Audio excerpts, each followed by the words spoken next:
Hi, I'm Catherine from Catherine Learns Stuff. Today I'm going to walk you through how to make these cute no soap playing card holders. So let's jump in.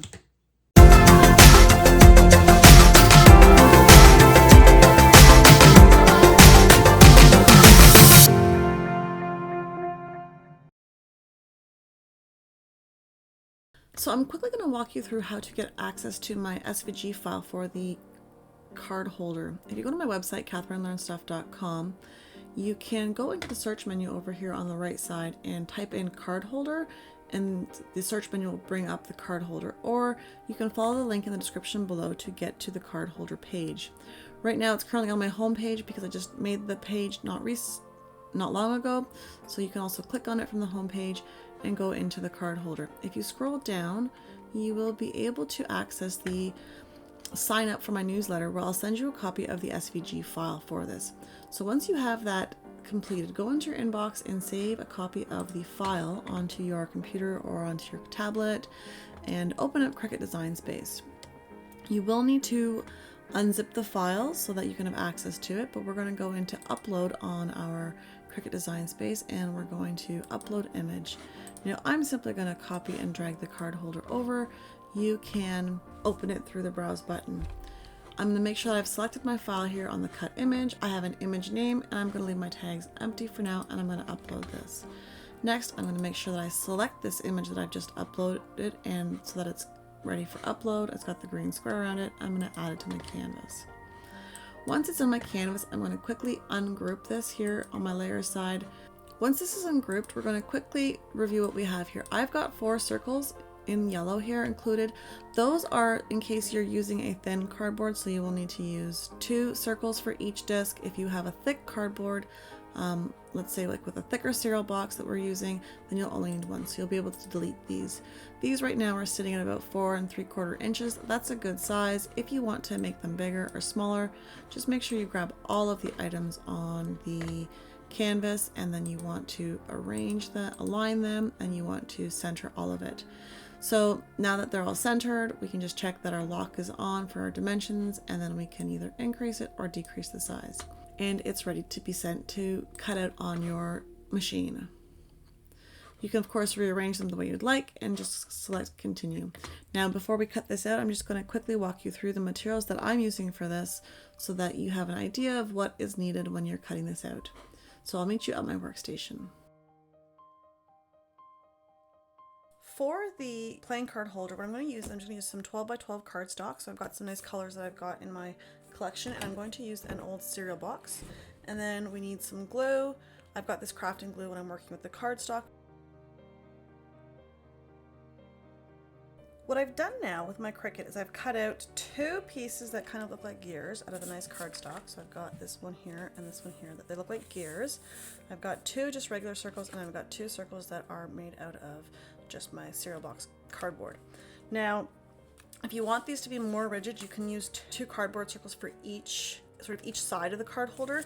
I'm running low on cereal boxes, so I'm just going to do 1, but this is pretty rigid as it is, so you don't need to have more. The first thing that we're going to do is we're going to take our 1 piece of cardboard, or if you've got 2 of them glued together, I would recommend using hot glue, just because with the cardboard the hot glue works better than craft glue. And we're just going to glue this onto our gear piece like this. And we're going to make sure that we've got sort of all the teeth around the outside so that they are visible, because those are going to be flipping over in a minute to cover up our edges of this card holder. So I'm just going to generously glue this down. Now, when I'm using cardstock, I like to use the craft glue because it dries nicely. It doesn't really leave wrinkles in the cardstock. If I'm using hot glue, it's going to sort of wrinkle the paper and make it look kind of messy when we're done. So now I'm just gonna let this dry, and I'll do the other one as well, because we've got to do 2 of these for each card holder. Now that our glue is dry on the gear side, what we're going to do is we're going to slowly put glue onto each of these gears, and we're going to flip it over and glue it down. Now, this might take a few moments in order for you to actually get this to stick properly. So what I recommend is you do 1 or 2 at a time, flip it down, hold it for a few moments till it's glued down, because you want to make sure that they're all flat on the cardboard so that they don't flip up when we're putting the last piece on, so that it stays nice and smooth.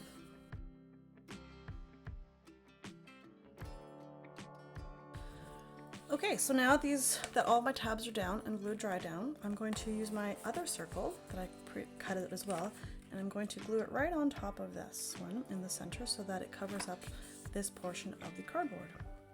And I want to make sure I get around the edges, and I'm going to be generous with the glue on this so that we can make sure it glues sort of everything down into place.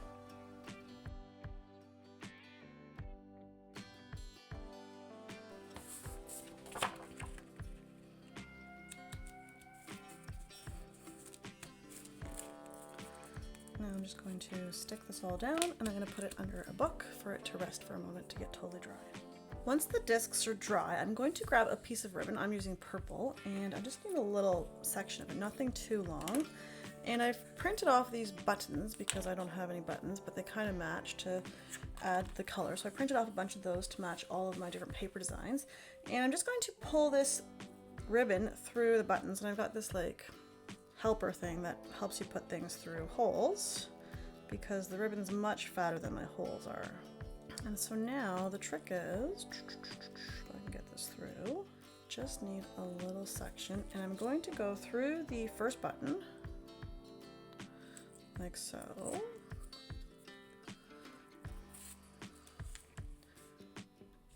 Then I'm going to go through the one disc, and then I'm going to go through the second disc. Now I can pick out whichever side I want to be the outside. They're kind of the same, so I'm just going to do this one. I'm going to go through the second button.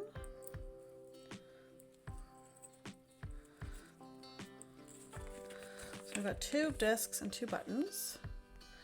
And I'm going to pull the ribbon a little bit. I'm going to try to go to the one across on the opposite side so that it looks pretty.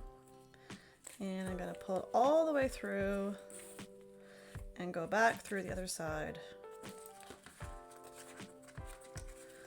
And then in a moment, and then I'm going to go through again the opposite button on this side. And I'm going to pull this tight. I'm going to remove my little doohickey here.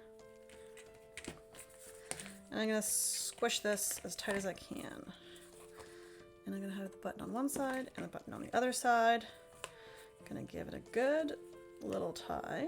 Now I'm doing bows because I want to do bows, but you can just do a little knot. And I'm going to actually double knot it so that it stays tight, because we don't want this to come undone in the middle of a card game. Give it a good squish. I'm going to trim these a little bit because I don't need them super long. And you'll notice already on the piece that I was using, it's already fraying really badly. We don't want these to fray while we're playing cards or to get ruined, so quickly, after I've got these snipped, I'm going to just use my lighter and I'm going to burn the edges without burning my hands or my paper. And that way the ribbon won't fray, and I've got the back side like this and the front side like this. So now what we just need to do is put our cards in the middle.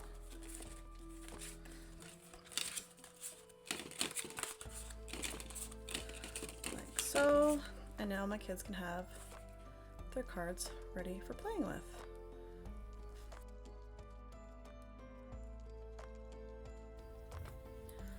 So when I was making these playing card holders, I used 2 different types of cardstock. I used 65-pound cardstock and 24-pound cardstock. When I was using the thinner cardstock, I found that folding the tabs over and gluing them down was a lot easier to do. Since the paper was much thinner, it adhered to the cardboard a lot faster, and it required a lot less effort to glue it down. Whereas with the thicker cardstock, I actually had to hold the tabs down until they dried so that I would make sure that the glue would hold the cardstock down onto the card, leaving it on with a flat surface.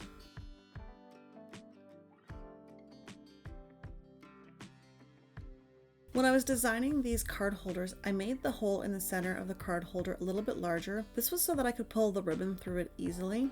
But the one thing that this does is that it allows the card holder to slip. So you'll see here that the card holder, when it's attached and tied together, the two pieces of the card holder will actually slip away from each other. It still holds the cards in place just fine. It just can look a little bit off sometimes. I could have made a smaller hole for this, but I found that this size of a hole worked really well for pulling the ribbon through and tying it all together. So the one thing that I want to point out was that when I was assembling these card holders, you want to make sure that the flat face of the card holder, so not the piece with the gears, but the piece that's just totally flat, that piece is facing the outside on both of the card holder pieces. That's going to help you put the cards in a lot easier. With the thicker cardstock, having the flat face on the inside of the card actually makes it very difficult to put the cards in and hold them into place. So you want to make sure that the flat circle is on the outside of the card holder. And there you have it, your simple no-sew card holders are complete. Hopefully you've enjoyed this tutorial. I've left links for all the products that I've used in the description below, as well as a link to my website where you can get access to the SVG file to cut this out on your Cricut. Thanks so much for watching, and don't forget to like, comment, and subscribe.